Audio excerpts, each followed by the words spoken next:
On va s'intéresser à l'insuffisance cardiaque et la fibrillation atriale. Comme vous le savez, l'insuffisance cardiaque et la fibrillation atriale sont souvent associées et influencent la progression l'une de l'autre. Elles se partagent des mécanismes physiopathologiques et des facteurs de risque. Leur association augmente le risque d'AVC, de démence, d'hospitalisation pour insuffisance cardiaque et de mortalité. Donc, durant cet exposé, on va essayer de voir comment gérer ce couple toxique. 20% des patients en insuffisance cardiaque vont développer de la fibrillation atriale au bout de 4 ans. Et la prévalence de l'AFA va augmenter avec la sévérité de l'insuffisance cardiaque. La fibrillation atriale va aggraver ou engendrer l'insuffisance cardiaque à travers la perte de la contraction atriale, le rythme ventriculaire rapide et la variabilité des intervalles RR. À son tour, l'insuffisance cardiaque, par l'altération des périodes réfractaires atriales, la surcharge, la fibrose intramyocardique et atriale, l'hétérogénéité de la conduction au niveau des oreillettes va aggraver et entretenir la fibrillation atriale. Donc, la fibrillation, c'est en premier lieu un remodelage de l'oreillette. Et dans cette étude histologique, après une insuffisance cardiaque induite, 5 semaines de récupération, on remarque que la fibrose induite au niveau des oreillettes est irréversible malgré une normalisation de la fonction atriale. Et l'augmentation de la pression intra-atriale va augmenter la fréquence de décharge au niveau des jonctions des veines pulmonaires avec l'oreillette, ce qui est le trigger de fibrillation atriale. En plus, ça va augmenter l'augmentation de la pression intra-atriale va augmenter le nombre des rotors qui vont induire la fibrillation atriale au niveau des veines pulmonaires.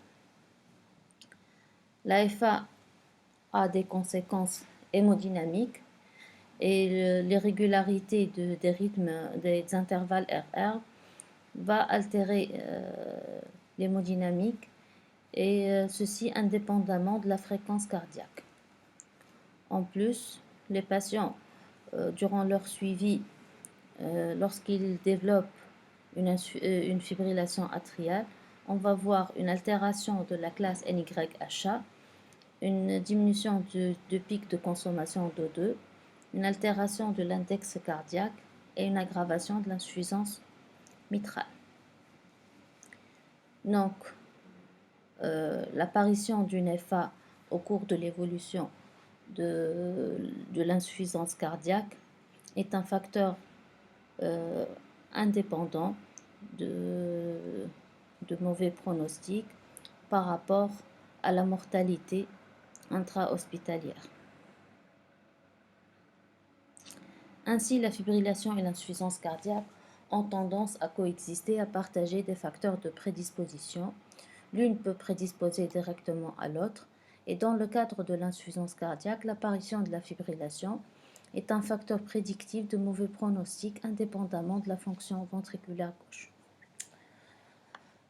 Pour la prise en charge de la fibrillation chez les patients en insuffisance cardiaque, les objectifs, l'idéal serait de prévenir l'installation de cette fibrillation, éviter l'altération hémodynamique et améliorer les symptômes, bien sûr, et évidemment prévenir les complications thromboemboliques. Les IEC et les ARA2 ont montré leur efficacité par rapport à l'amiodarone toute seule pour prévenir les récurrences de la fibrillation atriale à la suite de réduction. Et ça diminue la mise sous IEC diminue la fibrose intramyocardique. Dans cette étude rétrospective, on a observé que les patients sous statine,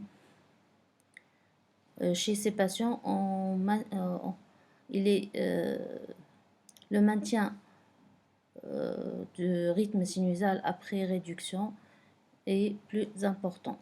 Ceci peut être dû aux effets anti-inflammatoires et antioxydants des statines. Pour l'anticoagulation des patients en insuffisance cardiaque rejoint l'anticoagulation par rapport à l'AFA pour tout patient. Et donc, le choix va se faire entre les anticoagulants oraux directs ou les AVK. Par rapport à la warfarine, les patients en insuffisance cardiaque, les anticoagulants oraux directs ont réduit le taux d'AVC et d'embolie systémique de 14%, d'hémorragie majeure de 23% et d'hémorragie intracrânienne de 50%. Donc, les AOD sont associés à moins de MACE. L'apixaban et le rivaroxaban ont moins d'AVC, provoquent moins d'AVC et d'embolie systémique par rapport à la warfarine. L'apixaban est associé à moins de saignements majeurs par rapport aux AVK et aux autres AOD.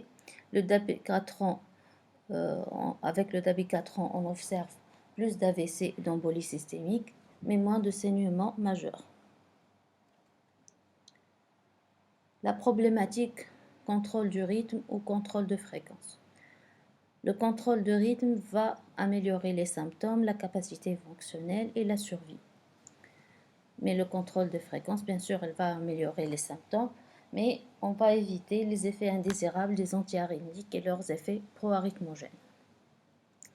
Avant l'ère de l'ablation, le maintien du rythme sinusal était associé d'une façon significative à l'amélioration de la qualité de vie et de la fonction ventriculaire gauche. Ça n'avait aucun effet sur la mortalité. Par la suite, avec l'ablation de l'AFA, c'est associé à une amélioration aussi bien de la qualité de vie et de la FEVG, des récidives en FA, des critères composites de mortalité. Donc, cette méta-analyse a montré que les patients en insuffisance cardiaque chez qui on fait l'ablation de l'AFA, on a une amélioration de la mortalité, donc diminution de la mortalité, diminution significative des hospitalisations cardiovasculaires et des récurrences des arythmies. Et ça a montré aussi que c'est les hommes et les sujets jeunes qui bénéficieront le plus de cette technique. Cette amélioration n'est pas vraiment liée au maintien du rythme sinusal, mais c'est plutôt la diminution de la charge en fibrillation atriale. Vous voyez, sous traitement antiarythmique, la charge en fibrillation atriale, ici en orangé, ne diminue pas à travers le temps. Par contre, avec l'ablation, on voit cette charge diminuer avec le temps. Donc, Mulder propose cet algorithme de prise en charge en 4 étapes. Bien sûr, on va évaluer nos patients et leurs facteurs de risque et les comorbidités et les traiter. Commencer le traitement conventionnel selon les guidelines de l'insuffisance cardiaque, surtout les inhibiteurs, les IEC et les ARA2. Et puis, on va se focaliser sur le traitement de la fibrillation en soi, soit le traitement médical ou l'ablation. Et l'ablation, elle sera considérée dans le but d'améliorer la survie et la réduction de l'insuffisance des hospitalisations pour insuffisance cardiaque en classe 2A.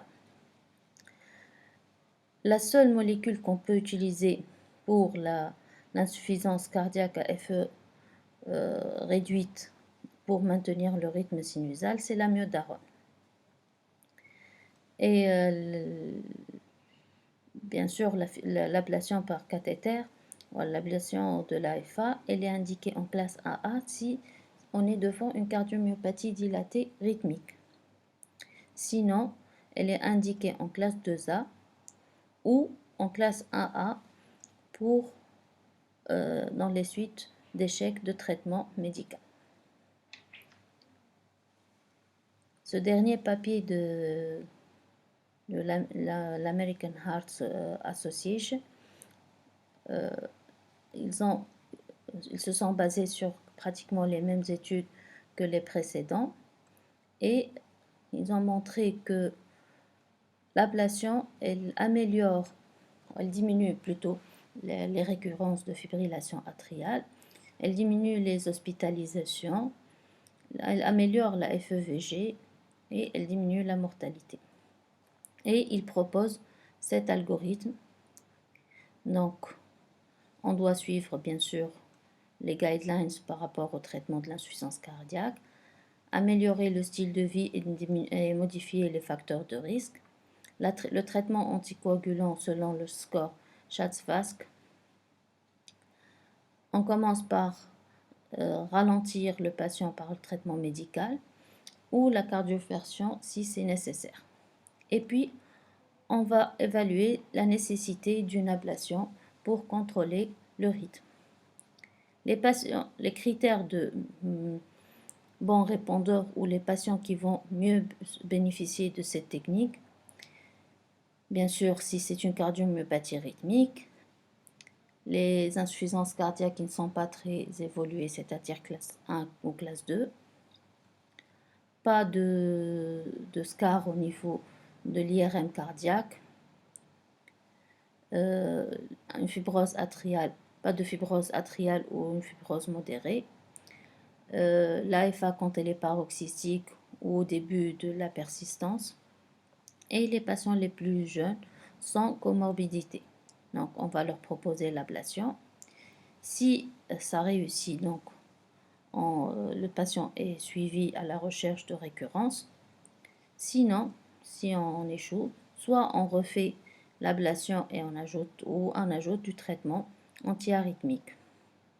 Ou bien on va accepter la fibrillation et contrôler la fréquence.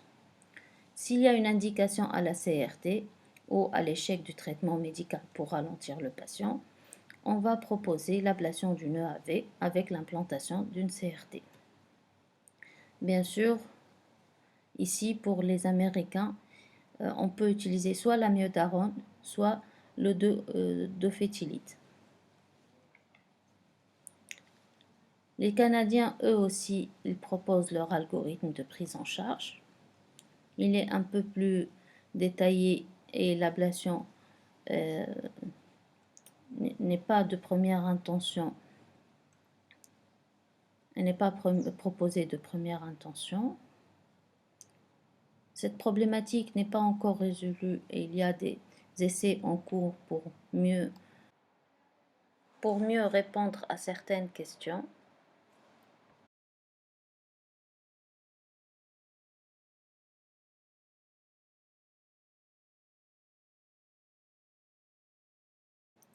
En conclusion, la fibrillation et l'insuffisance cardiaque de plus en plus fréquentes, ce sont des épidémies. Ensemble, elles sont associées à une mortalité et une morbidité significative. L'AFA peut être une cause et une conséquence de l'insuffisance cardiaque. Et chez les patients en insuffisance cardiaque et en fibrillation atriale, la priorité, c'est le traitement standard de l'insuffisance cardiaque, l'anticoagulation appropriée et la gestion du mode de vie et des facteurs de risque. La cardiomyopathie rythmique, il faut utiliser les moyens efficaces de contrôle de fréquence et de rythme. Doivent être surtout l'ablation par radiofréquence. Les données récentes sont discrètement en faveur du contrôle du rythme par ablation. Et il faut rechercher et traiter la fibrillation chez les patients en insuffisance cardiaque. Et on doit se concentrer pour les recherches sur le traitement des facteurs de risque et des comorbidités, la place et le rôle des nouvelles molécules, les inhibiteurs de la SGLT2 et les ARNI,